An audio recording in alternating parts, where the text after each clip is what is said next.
Welcome to Looking at Lucasfilm, the podcast with a different perspective on the world of Star Wars, Indiana Jones, and all of the other entities that George Lucas, Kathleen Kennedy, Dave Filoni, and Jon Favreau, and the rest of the team at Lucasfilm have dreamed up over the past 40 years. I'm entertainment writer Jim Hill, and my co-host, Brian Gaughn, and I are recording this week's show on Friday, June 17th, just 2 days before Father's Day. By the way, I would be remiss if I did not mention that my former co-host of this podcast, Dan Zehr, has written a very appropriate Father's Day book. It's called Star Wars, I Am Your Father, Lessons for Parents, Protectors, and Mentors. This is from DK, was published back last day of May of this year, 64-page hardcover. So honestly, if you're looking for something for Dad for Father's Day, this may be the way to go. I was able to get my copy at the Star Wars Celebration. And signed by Dan too. So I was very happy that and it's funny. It's great. They did a great job.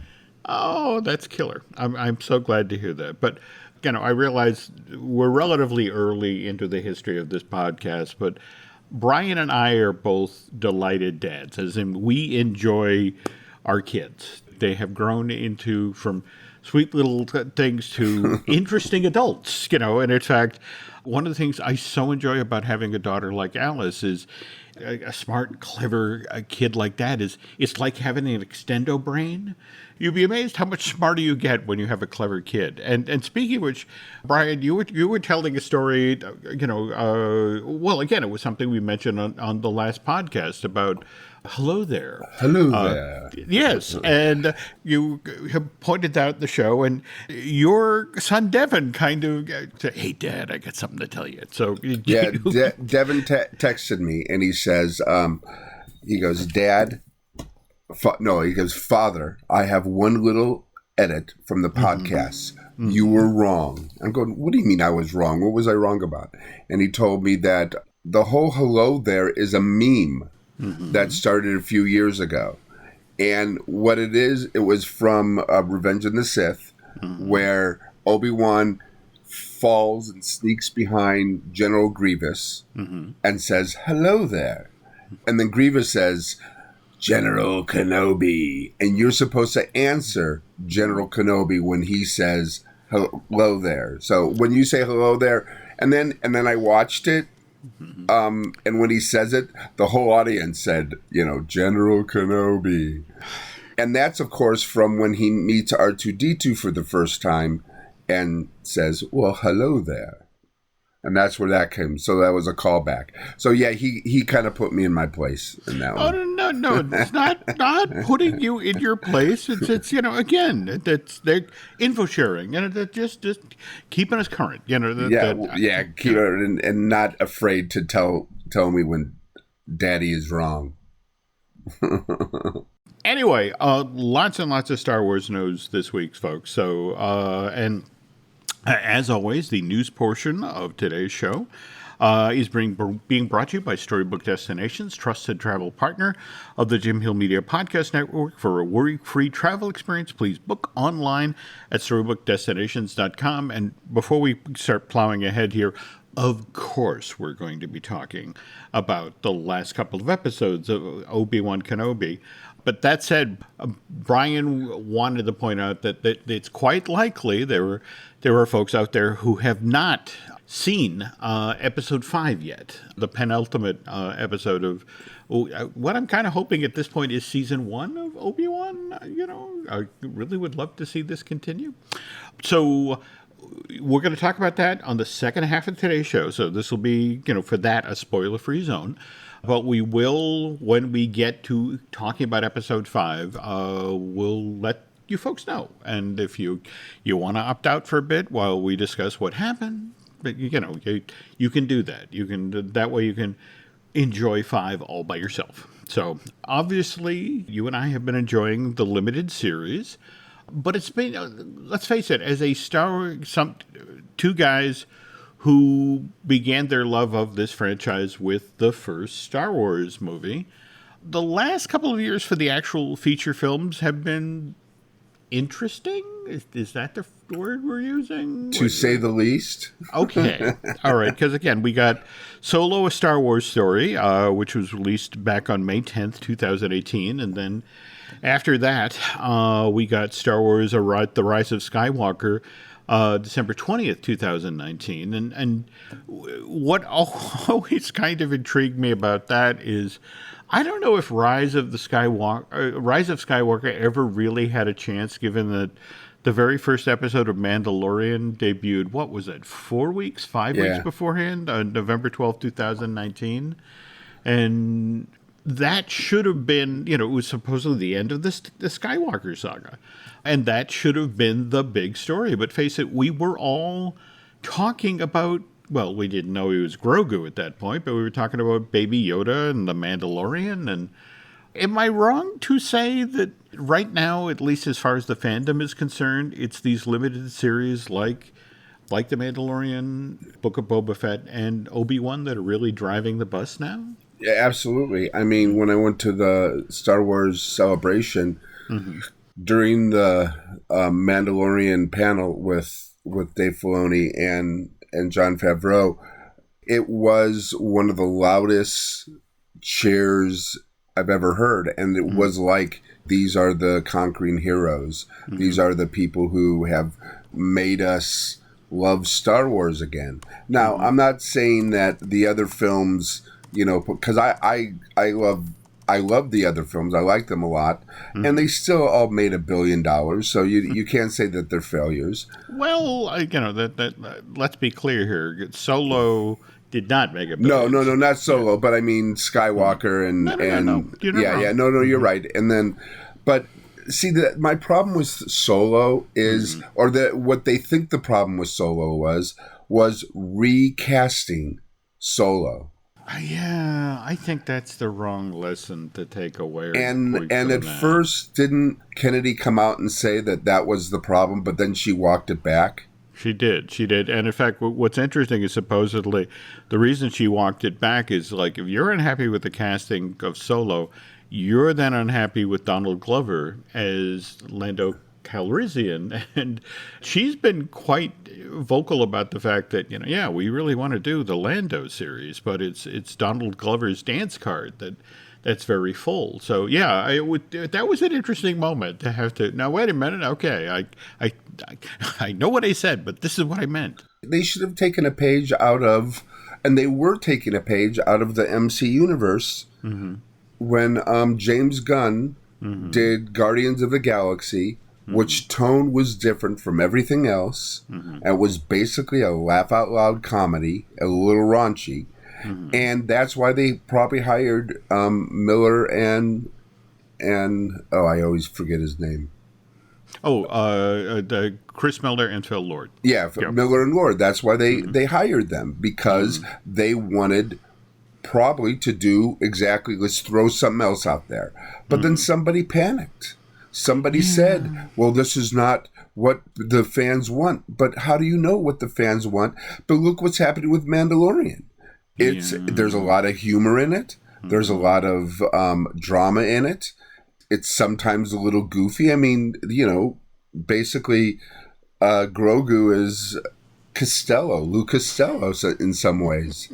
But if I'm sorry, but if the moment that Grogu finally talks, if that's the voice that comes out, hey, Yabba, and it's like, no, I will actually be happy, but no, I get what you're saying. I get what you're saying. And that's why I think one day, I don't know if we're ever going to see what they've done. I've tried to find, if there's something, if you go down a rabbit hole, some kind of idea of what they were going as. But look, they had Donald Glover, who is one of the most, he's a comedian as well as a dramatic actor.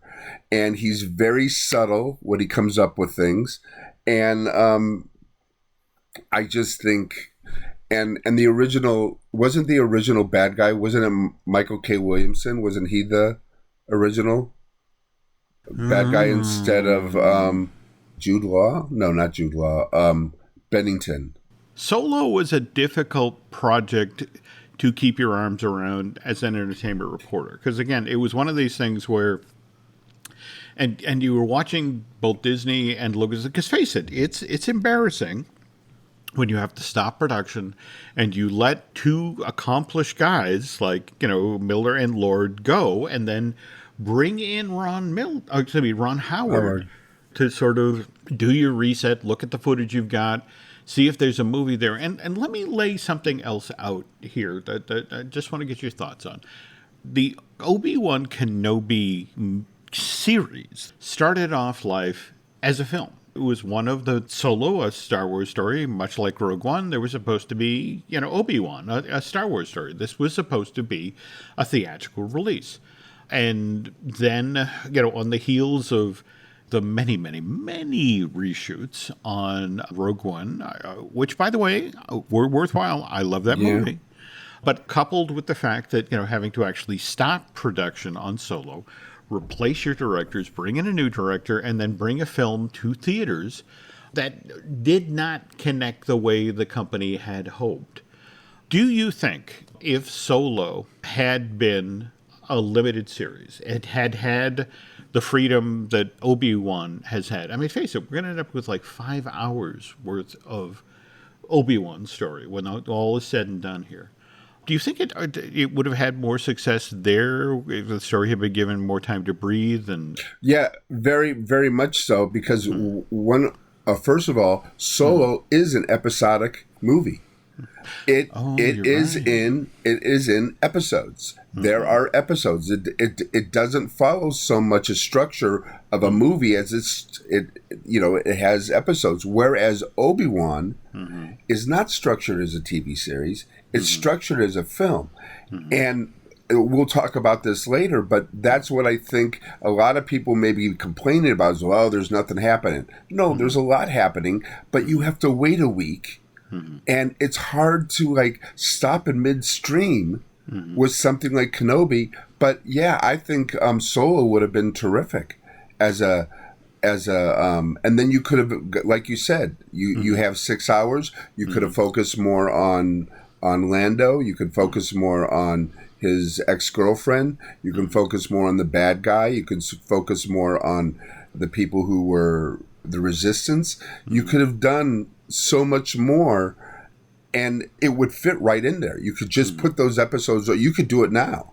You could just do a little bit of filming, keep filming some things, or film some new things. Or there's probably stuff on the cutting room floor, and it would be a great series. I mean, that's something that, look what they did with Godfather.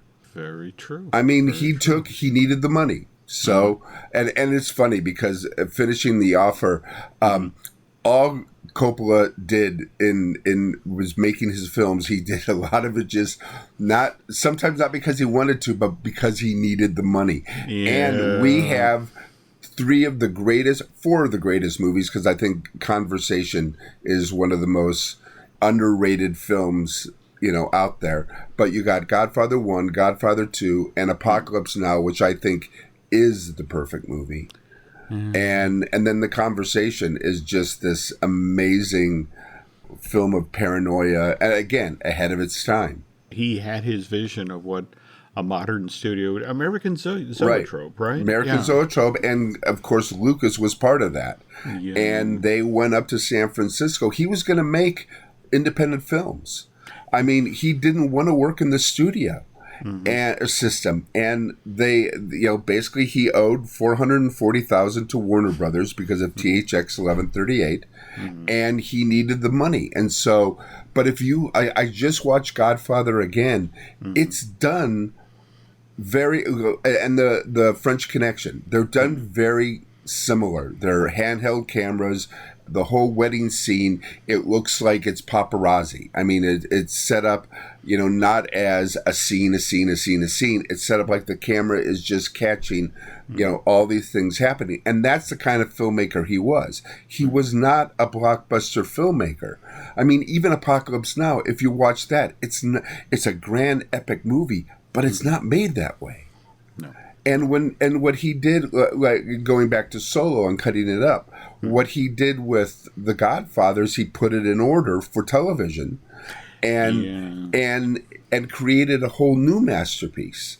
And Yeah. I think you could do that with Solo too, and you could get people excited again for By the way, Solo. not to interrupt here, but No, I'm done. just today, story dropped. Al Pacino. They were doing a retrospective of his career, and he actually talked about working on The Godfather, where Phil Lord and Chris Miller are let go from Solo. And here's here's Francis Ford Coppola pulls Pacino aside, and it's like, we're going to move up the scene with you, meeting with the police captain in the restaurant. And it's like, really? Why is that going up in the batting order? So it's just, okay, we're going to shoot it. And it turns out Coppola wanted it on film to show the folks at the studio, because they were asking him to fire Pacino. Not only Pacino, but they're asking to fire Coppola too. But Well, yeah. you have to realize Coppola he never had a hit. He had 3 movies: Finnegan's Rainbow, The Rain People, and that horror movie, Something 13, the Irish horror movie. And he worked with Corman and stuff like that, and he never had a big hit. And so here was this book. It was on the bestseller in America, but while they were filming, it became an international bestseller.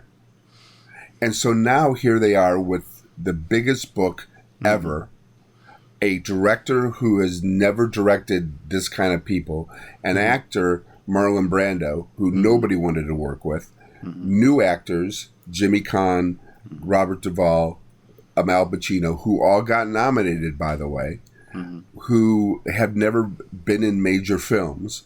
And he used his sister, Talia, who was terrific, and he used Diane Keaton because he wanted that kind of coastal grandmother that she was, because she was a fish out of water in that one. Oh, no, she was definitely an outsider in that world, and she was the perfect person to do that too, because she's such an actress that brings that quality. Like, I don't know what's happening, and but I know something's happening. Okay. Well, okay. Well, we got on The Godfather. I don't know how we got on that. We did. But that's okay. That's okay, because remember, this podcast is called Looking at Lucasfilm, and George was in there. George was in the mix. A big part. See, he was part of. He was co-founder of George was of American Zoetrope. He was basically Coppola's right-hand man. So we don't realize. And I think Marcia Lucas, she worked with Scorsese. She worked with Coppola. I think she helped edit Conversation, and it was just this small little community. And there was 2 communities. There was the West, which was American, and then there was the East, which was Brian De Palma, Scorsese, Robert De Niro, and they would. And then there was L.A., who was one person, and that was Spielberg. And he was the kid. And it's worth noting, though, that both George and Francis had the same idea. Think absolutely. about it. George withdraws from Hollywood with the same, I don't want to work with these people. I want to get some distance. And we get Skywalker Ranch, up in Marin County. And the only difference really is that, in a weird sort of way, George had better luck. When it came to, he created his own material versus, think about Apocalypse Now and trying to wrestle Heart of Darkness. Yeah. Yeah. Joseph Conrad. And, all right. We are definitely I know. We could go down and then if we start talking about John Milius, we're in trouble. So it's like, because I can talk about that man forever. My one brush with John Milius, talking with him about 1941. Which is still one of my favorite Spielberg films. But there's about 5 of us. Yeah.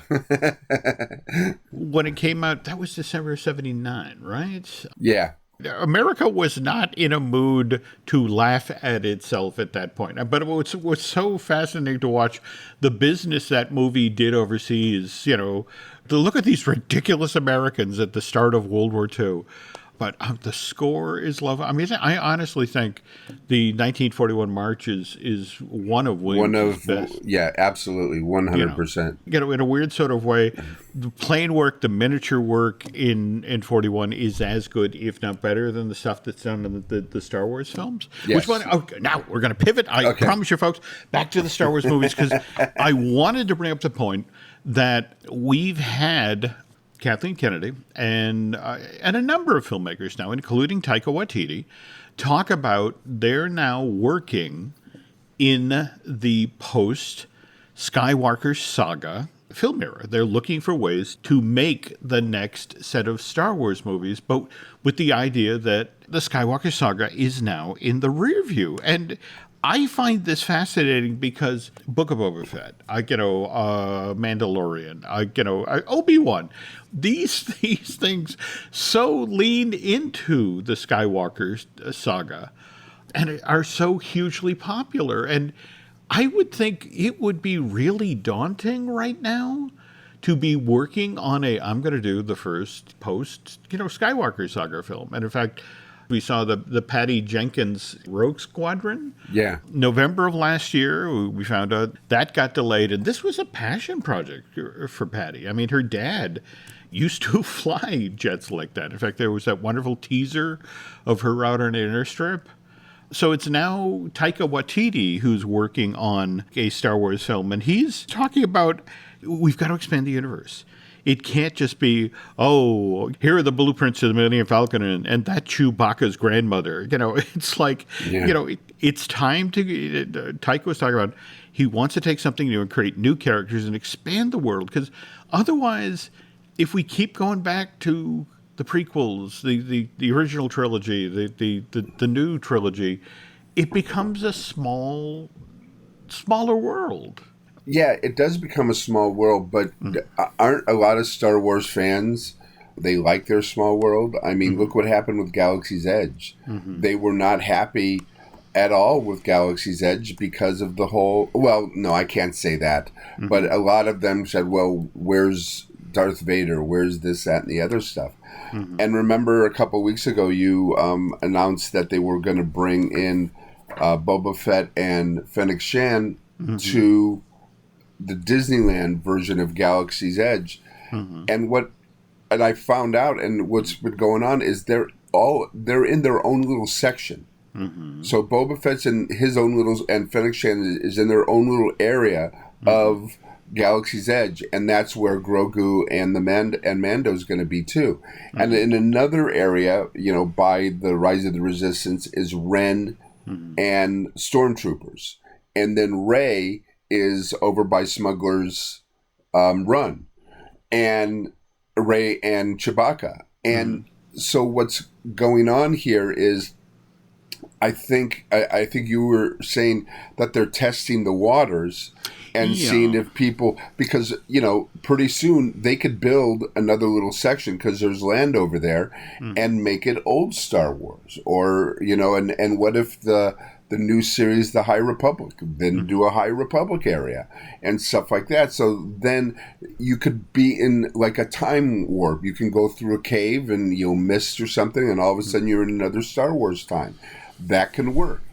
You're not wrong. In fact, what's kind of interesting, if you go back over your Disneyland history, in fact, Ron Dominguez, you may recognize that name. He was the president of the Disneyland Resort for a number of years. In fact, well, again, the Dominguez family actually lived on the land that Disneyland was built on. In fact, for a number of years, the admin building at Disneyland was the old Dominguez Ranch, which...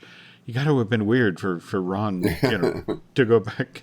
You go to HR. It's in your old bedroom. Isn't there a building though that they moved, like off campus, so to speak, that was one of the original buildings on the land around there? I think over time that did happen, but face it, we are now carry the two, drop the 4, 67 years into there being a Disneyland, and there's been a lot of changes back of house. But anyway, to get back to Ron, One of his jobs at Disneyland Park, especially in the early days, 55, 56, is he was a tall, handsome kid. And so they put him in, buckskin and a coonskin cap, and he was Davy Crockett. Oh. So here's Davy Crockett walking around Frontierland, and every so often they'd run into a kid like, didn't you die at the Alamo? Yeah. And, and it's like, well, yeah, I did. But if you remember, I came back the following year and was in Davy Crockett and Mike Fink, the River Boats, Pirates. right. Yeah, there we go. So, while I like your mist curtain transition thing, I think that's the weird thing about theme parks is we are very forgiving about these places. Think about it. It's like, okay, so there's a 5-foot-tall mouse standing there. Yeah, that's true. Signing autograph books, and it's like, that's perfectly normal here. So, but then there are the ultra fans who I know, I know, and I love them and I respect them. So do I. I think they're terrific, and a lot of times they keep Disney in check, and there's nothing wrong with that. No, not at all. But there's also the whole idea. Well, okay, like the rides too. Mm-hmm. I went on Smuggler's Run, and I thought it was terrific. I mean, I was in the Millennium Falcon, so that was great. I was pushing the buttons and stuff like that. I was the one that had to grab things, so I was the engineer. But I'm pretty sure the way things they set up, because it's always got to be digital screens and all that, that can't you change? Wasn't there supposed to be 2 missions for? Oh, okay. Now, you folks, you have to remember, I'm old. Okay, I'm 63 years old, so I remember back in '87 when the original Star Tours came about, and one of the things they talked about was how we're going to get new destinations, which didn't happen for almost 20 years. In fact, I got to talk with a wonderful Imagineer, Mark Eads. He was in fact, they're having the literal discussion. They're sitting down with the key people at Lucasfilm, especially ILM, because they're going to make the ride film. And so here's Dennis Muren, and you know Dennis Muren. Oh, okay, yes. Okay. So Dennis is talking about, this is going to be great. So we'll do this scene, and then we'll do a close-up, and then we'll do this thing, and it'll be a long shot, and then we'll pan, and then Mark had tested center and said, wait, guys, you got to understand, with Star Tours, the whole gimmick is you are looking out the windshield of a moving vehicle. You can't do close-ups. You can't do long shots. It's one consistent view through that window. And Marty Sklar is sitting next to Mark. Marty Sklar is the head of Imagineering at that time, and is shooting daggers at him with his eyes like, you don't tell the guys at ILM that they're wrong. We're trying to close the deal here. And Dennis Muren, God love him, he sits there for a moment and goes, oh my God, Mark's right. Ooh, this is going to be hard. How are we going to do this? Because we're going to have to, figure out where we make the edits, And in fact, that's for a lot of film fans, that's half the fun of the original Star Tours film is finding the edits. That's it exactly. So, but Mark told me once that, look, the original, we had 4 simulators at Disneyland, and the idea originally was that first film would run for 3 years. Then they'd do a second film, but they'd keep one of the simulators, the original Star Tours film, the Flight to Endor. Then you'd get the second film in the other 3 simulators. Say they'd send you to Hoth. And then 3 years after that, they would do a third film. And with the idea that by the time you got to year 9, 10, you had 4 different destinations.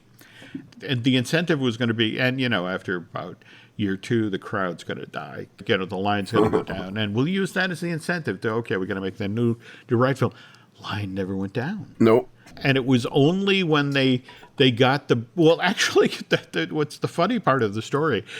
It was George making the prequels who actually reached out to Disney and said, hey, you might want to come up here. We're working on a sequence, this pod racing thing for The Phantom Menace that I think would make a hell of a Star Tours movie. And that's what started the idea of let's make some new ride films. And mind you, it still takes a number of years after that, and then the whole branching technology, coupled with the rise of digital projection, because prior to that it was 70 millimeter film, yeah. Yeah. A projector, which I still don't know how they did that. I mean, if the thing was rocking and moving, how did they get and the projector was just projecting it. Yeah, I don't know. It's amazing. Some point in the future, we will get into that because, again, there's a lot of amazing tech and a lot of neat little tricks they did to pull off the whole effect there. So that the same thing. The thinking was that we're doing Millennium Falcon Smuggler's Run, and that yes, we will do another film, because of course, or another ride film, because of course we're going to do a sequel to Solo. I mean, well, think about it. It tees up the second film.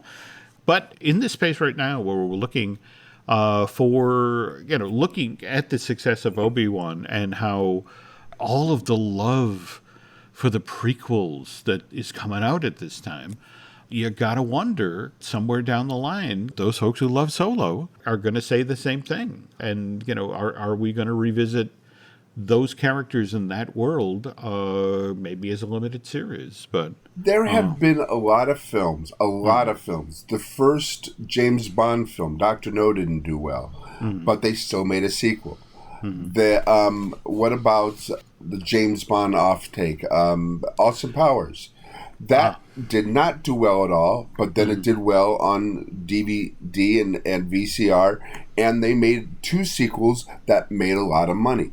If they would make a sequel to Solo, and they would get the right people in there, not in front of the camera, but behind the camera, and they had the right script, I guarantee you it will be a hit. But at the same time, I think, especially now in today's world, the place that should be is on Disney Plus and is a limited series. Absolutely.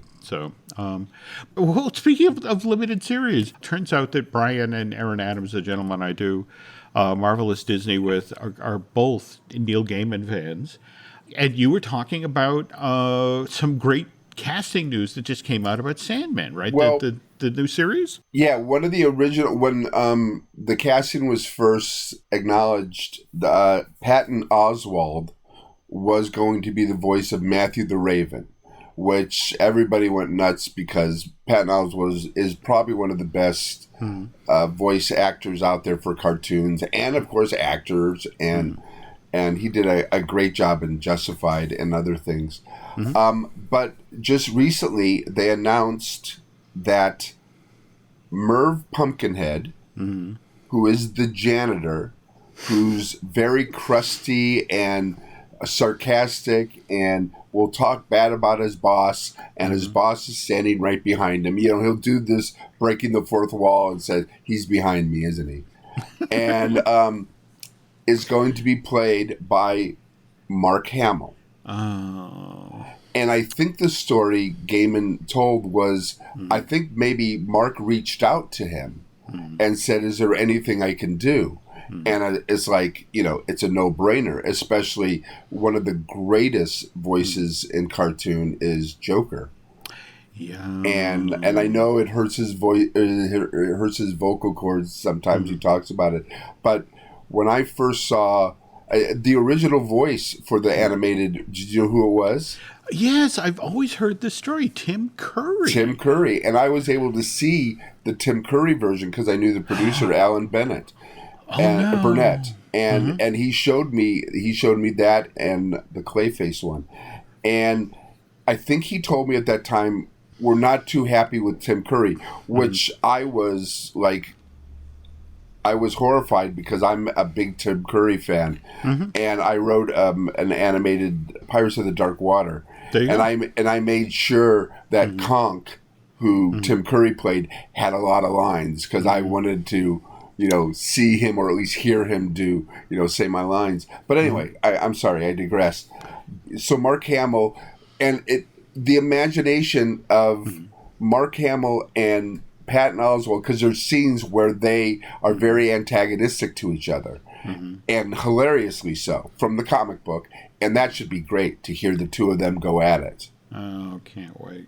I mean, I was already looking forward to the series, but August 5th. August 5th. Okay. And speaking of things that people are looking forward to, hopefully you folks are looking forward to hearing what Brian and I have to say about the last few episodes of Obi-Wan Kenobi, which we will get to in a moment. But first, this. The family that vacations together stays together. At least, that was the plan. Except now, the dastardly desk clerk is saying he can't confirm your connecting rooms. Wait, what? That's right, ma'am. You have rooms 201 and 709. No, we cannot be 5 floors away from our kids. The doors have double locks. They'll be fine. When you want connecting rooms confirmed before you arrive, it matters where you stay. Welcome to Hilton. I see your connecting rooms are already confirmed.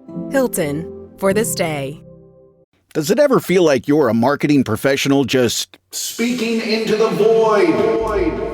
But with LinkedIn ads, you can know you're reaching the right decision makers, a network of 130 million of them, in fact. You can even target buyers by job title, industry, company, seniority, skills, and did I say job title? See how you can avoid the void and reach the right buyers with LinkedIn ads. Spend $250 on your first campaign and get a free $250 credit for the next one. Get started at linkedin.com/campaign. Terms and conditions apply. Icy Hot Pro with 2 max strength pain relievers. Targets multiple pain receptors. Ice works fast. Heat makes it last.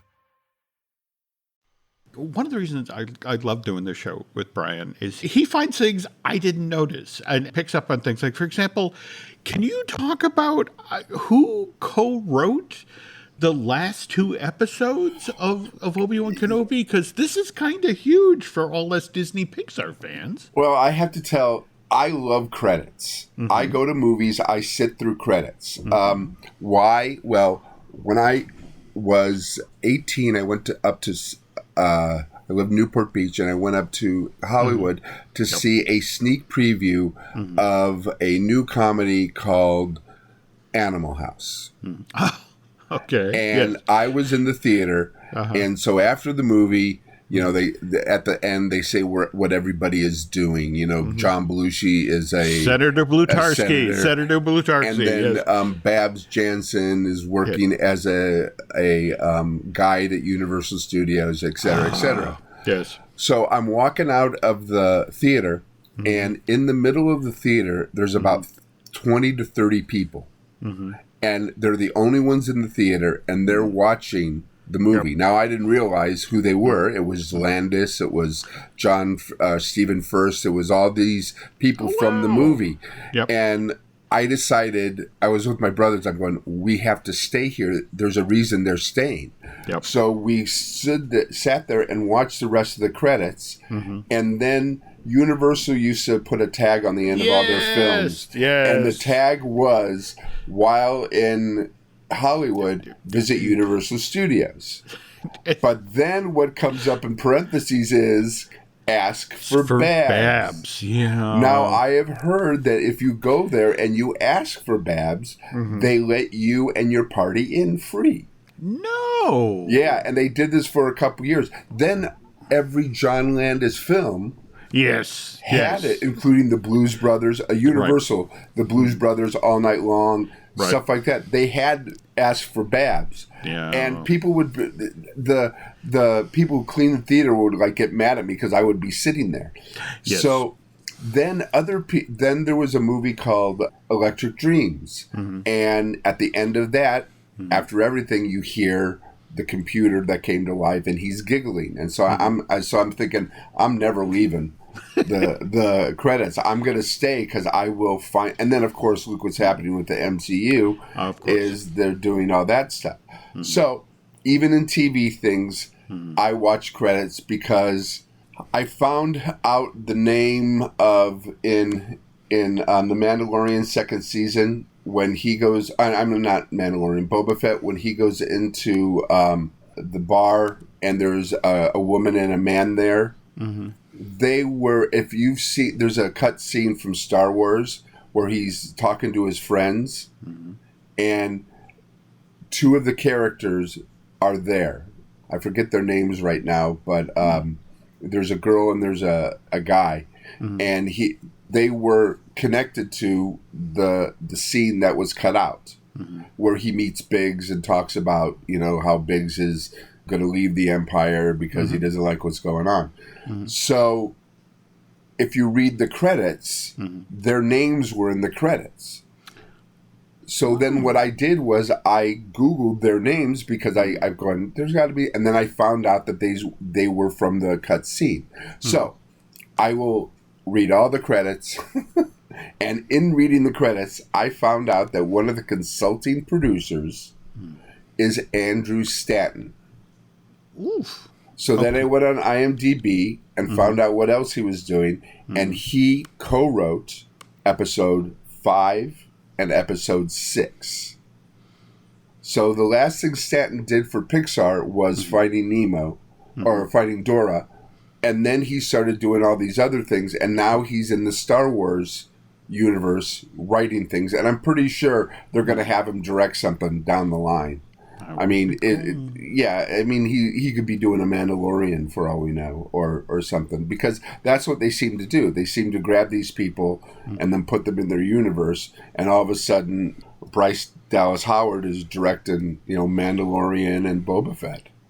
And doing great work, by the way. Oh, amazing! I mean, well, all of them are.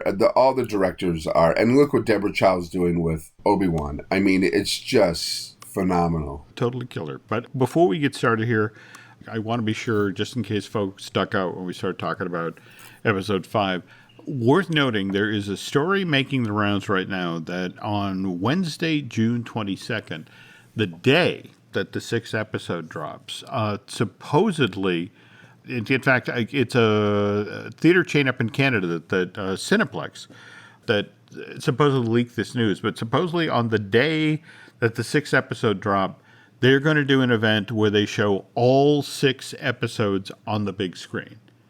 I'd kill to do that. It's one of these things where I'm hoping there's a chain, somewhere down here stateside that does that. Well, that's what I think one of the biggest weaknesses of is there a weakness of the show, is that it is structured like a movie, and you are not watching it like a movie. You're watching it like an episodic, and people were complaining, well, there's not enough action. Oh, this character has no motivation, or I don't understand what's going on there, or Obi-Wan doesn't act like that, or stuff like that.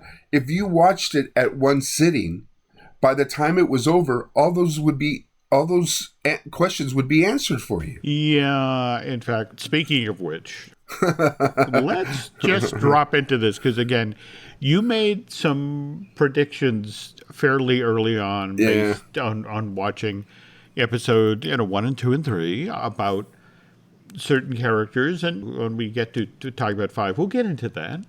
But what's your take on these last couple episodes? Reva, I think, is probably the most misunderstood, and only because there's something else going there. On there, because she kind of drops things like, I want what it's owed to me. I want, I want what I want, that type of thing. And you think, they want you to think that she's going after Kenobi, but the problem with thinking about having a week between episodes, that you start thinking, like, going, wait a minute, there's something strange going on here.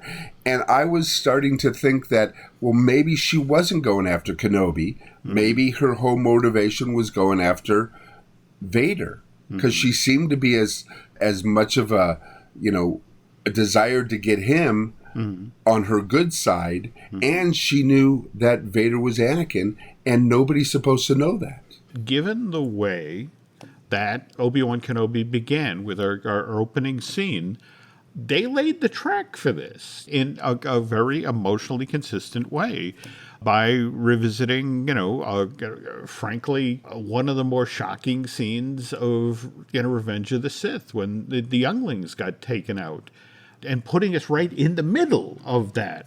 Yeah, but the reason that when you first watched it, it was like, this is the most horrible thing that Darth Vader had ever done. Right. And Obi-Wan thought that maybe if he was there, he could have stopped it.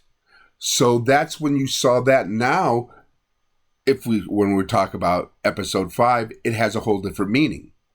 But at first, and again, there's just too many things that you're watching and you're just going, oh man, I don't want to think about it. I just want the answers and stuff like that. But just to talk about the episode 3, we'll go. I just want to talk about episode 3 and 4 right now, and then maybe we'll talk about 5.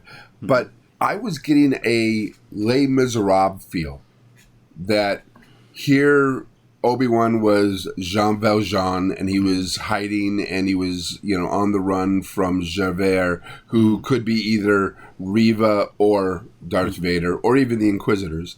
And then, of course, there's a kid brought into it and stuff like that. So I was getting this feeling from it. And with Les Miserables, Jean Valjean is never a happy man.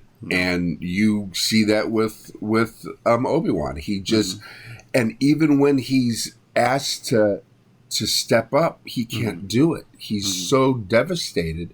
Yet he does get a little bit mad at Owen when Owen says, stay away from the kid. And he's saying, but he has to be trained. I mean, because he still believes if Vader wasn't the chosen one, then Luke has got to be the chosen one. I mean, I think that's what his motivation is and stuff like that. But again, what I like about, they pulled a page, they're pulling a page from The Mandalorian. They're putting in actors and characters that, they're Easter eggs. Like the character of Freck, okay? Which I thought was Seth Rogen. I'm going, oh, good. Seth Rogen is now in the Star Wars universe. But it's not. It's Zach Braff. Yep. And I swear to God, I listened to it over and over again, and I don't hear any of Zach Braff in that.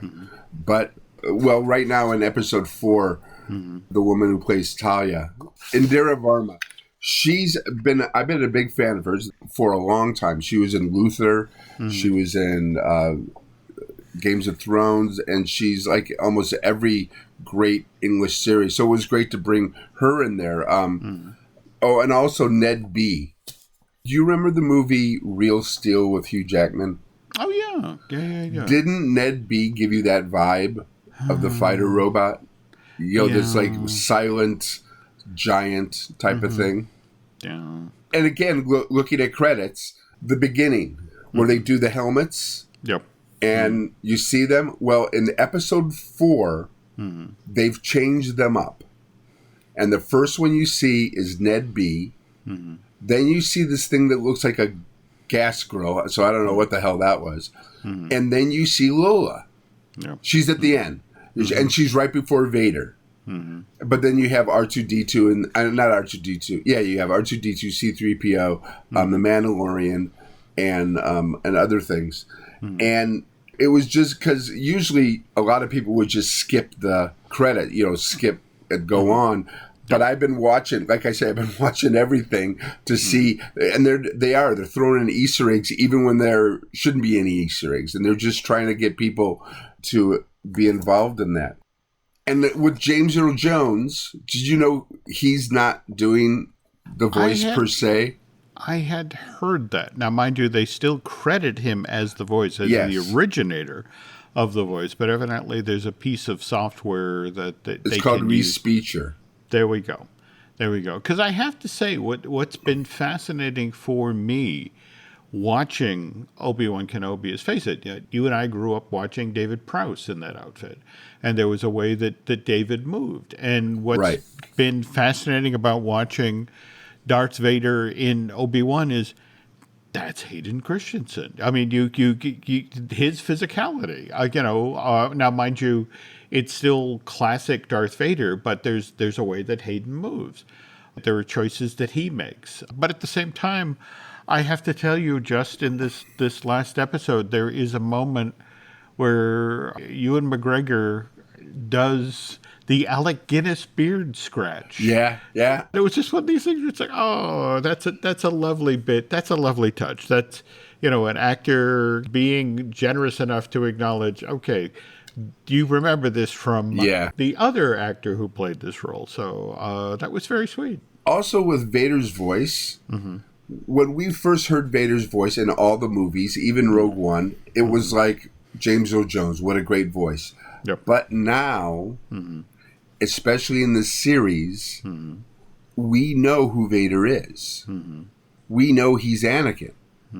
And I'm almost sometimes wanting to hear Anakin's voice somehow distorted and hear him, because, you know, he said some very iconic things when he and Obi-Wan were fighting. You know, if you don't follow me, you are my enemy, stuff like that. And you kind of want to hear his cadence and stuff. One of the scene where Obi-Wan says, "I am what you made me." I could have sworn, and I listened to it over and over again, and if it is, it's really faint, that there is an overlap, that you can kind of hear Hayden Christensen's voice. But I don't know. It sounds different than just Vader. And maybe that's because of the software. I don't know. But it's just very... It's like with The Mandalorian. You want Pablo to take off his hat. Well, in this, you kind of want to hear Anakin give the threats. And in the style, do you notice his style of fighting? Yeah. Is the whack-a-mole style from the movies and not from the prequels. And I have a theory about that. Okay. Well, his arms and legs. He's a robot. He can't do all that because he doesn't have the dexterity. He just can whack-a-mole. I mean, I don't know. That's his, you know, like I say, I sit here and I think too much. And that's the crazy thing about it. But the third episode, I live in California, Southern California, and we have a desert out here called Joshua Tree. And I swear, I know it was filmed in Manhattan Beach, you know, it was filmed in the volume, but I swear to God, they filmed Joshua Tree. I mean, there are Joshua trees in that scene where they're walking, where Leia and Obi-Wan are walking through the desert. And and it's really weird because you go there and it's the Mojave Desert, and you can actually, there's a part where you can look over the San Andreas Fault, which is the fault that's going to kill us all. So that's going to put us all in the ocean. And all it's right, well, no. Speaking of gonna kill us all, I'm sorry. Okay, this is the point, folks, where if you haven't seen episode 5, we're gonna start to dig into it now. First of all, as my good friend Mr. Testa says, every episode should feature a hearty round of self-congratulations. And I want to say, Brian, you called it early on with Reva. You were looking at that character, and there's more going on here. There's more, more to this. And the very fact that the fan community was being as brutal as it was. And you were the one, hang on. Yeah. We're going to see an interesting turn here. And boy, did we ever. I was worried that if I was right, that they would not do a good job of revealing it. But boy, did they get to do a good job of revealing. I cried. When she talked about what happened to her, I was devastated. Well, again, I love that bookend. I love the kids in that opening scene, and then to show her the close-up of her, and it's like as a youngling, and it was just sort of like, oh my God. But to think of what she described, how she hid or how she survived. It's like a Schindler's List reference. I mean, didn't that happen during Schindler's List? I mean, some people, they pretended to be dead in the pile of other Germans and stuff like that. And isn't that a real true event? If we're going to start talking about real true events, that there's a little girl who survived the most recent school shooting who I forgot of that. Yeah, same thing. I mean, that's why they put the no, that's it exactly. The thing at the beginning. That there are some, that the effect of this contains scenes that may be disturbing to folks. And it is kind of sad for me. They had to acknowledge what went on in the real world, but again, that this was shot months and months beforehand. But what's interesting, at least for me, is you've got to be hearing the same things that I've been hearing. That supposedly there are discussions about a Reva series. I read something that the original thing was she was supposed to die. Yep. Which kind of makes sense because Talia's gone, because we don't see her we don't even see a Ned B. So, seeing that those two characters perish, it's acceptable. Like in Rogue One, everybody died because, of course, nobody survives. So I heard that she was supposed to die, but then there was positive. There was a lot of there was negative, but there was a lot of positive towards her character too. So now they've retooled the ending where they didn't reshoot anything; they just snipped something to where she will survive. And yes, there may be a sequel. But what could the sequel be? Could she be part of the path then? It's hard. Could she take up where Talia? I guess in a way, yeah. That could she do the step into the role that Talia had? Are you a fan of the Dr. Afara comic books? Okay. I think they're terrific. But don't they take place at the time of Rogue One and Solo? There were a number of them that actually do feature Luke and Han and Leia and Chewie. Okay. So they're in that space as well. But there's a Star Wars that embraces the negative characters, the ones that aren't. And it might be interesting. I mean, face it. Everybody counted the Grand Inquisitor out after episode 2, but then the actor appeared on Rupert Jimmy. Friend. There we go. And did I die? Did I?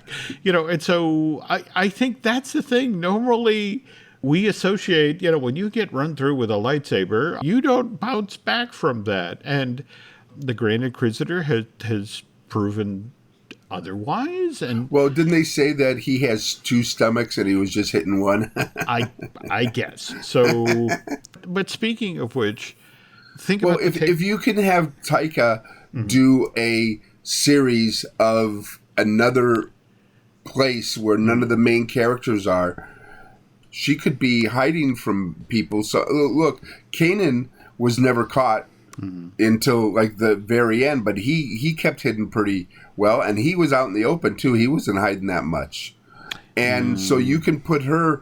She could be on Tatooine too, and then you can retcon her in. All of a sudden, she can show up in The Mandalorian. It's very easy to put. I mean, she was just run through with a lightsaber, which basically corrots everything, doesn't it? Doesn't it just? How many people have we? Fennec Shand, all right. Fennec Shand dead, all right. Just literally dead. But yeah, interesting set of boots. Walks up to Fennec Shand, and one Baka tank later. So yeah, exactly. This is a universe where it's like, hang on, who's in the queue for the Baka tank? Can we move this up a little bit? I'm going to be intrigued to see if they bring her back on the can. Face it, we have one more episode to see. Yeah. In fact, that's the other thing of laying out the stakes, as we end episode 5. And again, I apologize, folks, you haven't seen it, but here's the thing. The ship that young Leia and Obi-Wan are on has dropped out of hyperdrive, and Vader's Star Destroyer is coming up hard behind him. And we've seen Reva, who is watching that message from Leia's dad, to the effect of the children, the boy, Tatooine, and then cut to Uncle Owen, Aunt Beru's farm, and, young Luke asleep in bed. And it's like, oh, and I have to wait a week to find out what happens here. But what's really weird too is we know that these people survive too. That where they come from, and you're watching this and you're just going, okay, I know that this person survives and this person is nowhere to be seen and da da da da da. But I think they can fudge around. I think they can mess around. I mean, you're not going to kill Obi-Wan. You're not going to kill Owen yet. You're not going to kill Aunt Beru. But you can still make it to where, we're on the edge of our seats.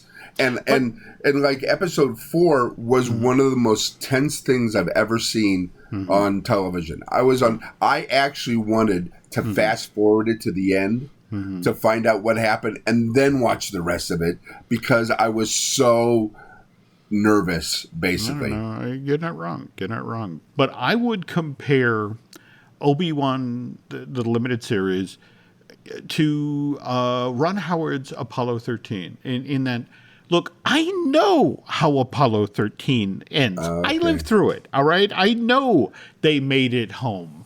I know they somehow, were able to turn the LEM into a lifeboat and go around the moon and come back.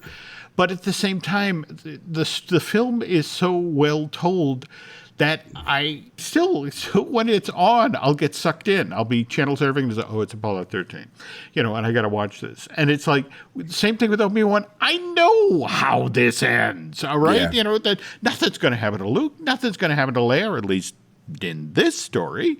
And likewise, Obi-Wan, disappears back into the desert so Luke can go find him. But at the same time, it's just the fact that even knowing how this plays out, I'm still, that tension about what happens next. I got to find out what happens next. So, well, I also love the whole thing in Star Wars, original Star Wars, New Hope, where she leaves the hologram and she calls him General Kenobi. Mm-hmm, mm-hmm. Now, has she ever been introduced to him as General Kenobi? Mm-hmm. Well, Renko calls him General Kenobi. Also, when he realizes what he has to do, you saw the general come back. Mm-hmm. You saw Kenobi come back. Mm-hmm. So I think at one time, somebody's gonna say that to him because he is now in charge. Well, that's, the scene in the Hidden Base where he steps up and explains, that they're coming and, this is what we need to do. And, that we had a broken man who had to find his way back. Right. To himself and his abilities and all that. And you saw that with the style he was using the lightsaber. When he was fighting Darth, it was basically just protecting himself. Mm-hmm. But when he was going after the stormtroopers and then holding the water back, he was his old self again. Yeah, we're seeing, but this is where this gets kind of interesting. That I'm going to be intrigued to see the dismount in episode 6, because he's got to go back to being the guy who hides in the desert. But he wasn't hiding in the desert. He had his own little house. See, now he's hiding in a cave, but he has his own little house, so he probably became part of the community. And when we saw him, he was pretty confident. He wasn't a broken man. I would have loved to seen him recognize who Luke was more, but, maybe somehow they'll fit that in. But yeah, he becomes part of, he has his own little igloo, whatever those houses were called, and he's not living in the cave anymore. Interesting point. And also to circle back to the whole Leia thing, she named her son Ben. All right. Yeah. This guy was significant in her life. If we're only just putting the pieces together now, and that this story hadn't been told previously, but again, that this guy was a significant part of her life. She honored when she had her son. Yeah. She named him after her rescuer. So, well, also maybe the General Kenobi is a form of respect rather than a title. Mm-hmm. So maybe she's basically telling him in code that this is not a political matter, but this is a war matter, rather than, me saying, hi, how you doing? But I think you can really accept that she knew who he was. Oh, no, absolutely. And knew that she had to stay away from him and that he saved her. Now, I just wonder if what's going on with the Luke. And one episode. I don't know if we can do that in one episode. I felt the same way about the tail end of the Book of Boba Fett, and and they delivered the goods there. So I'm very hopeful. Come this Wednesday, we'll get to find that out. And more to the point, if there are any looking at Lucasfilm listeners out there who manage actually to get into this screening of all 6 of the episodes back to back. up in Canada, let us know about it. And more to the point, if there's, if it's going on in LA, I'm sure Brian's going to want to do that. And if it's going down in Boston. When I was in college, I once went to the New Art Theater and saw, I think it was 12 hours of Werner Fassbinder's Berlin Alexanderplatz. Mm-hmm. So I know what it's like to sit in the theater for days to watch something. So I'm up for it.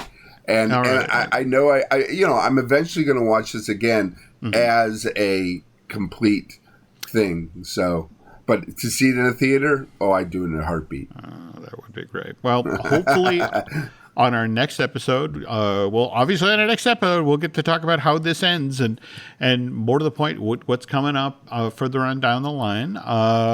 But for now, that is going to do it for this week's Looking at Lucasfilm. So now, of course, if you can't wait to hear even more of Brian's thoughts and insights, great Hollywood stories, where can they find you on social media, Brian? Right now, Twitter is a good place to find me. It's Geek with Children, and you spell children ChildRN. And I go there and just talk about things. Okay, cool. Social media-wise, you can find me on Twitter and Instagram as Jim Hill Media, and over on Facebook is Jim Hill Media News. Likewise, speaking of Jim Hill Media, we got a couple other podcasts here. We got Disney Dish that I do with Len Testa. We got Marvelous Disney, which I do with Aaron Adams. I also have Fine Tuning that I do with Drew Taylor, and Drew's a bit under the weather. It's one of those people who waited a full 2 years before getting COVID. So, wish him a speedy recovery. Folks, if you could do Brian and I a favor, if you could head over to Apple Podcasts and rate and recommend Looking at Lucasfilm, that helps us get additional ears and eyeballs. And by the way, if you really, really, really like what you heard here today, if you want to head over to Bandcamp and subscribe, that's what that allows us to afford going to 6-hour-long showings of Obi-Wan Kenobi. But anyway, that's going to do it for this week. And again, to all the dads out there, happy Father's Day, and we'll be back soon.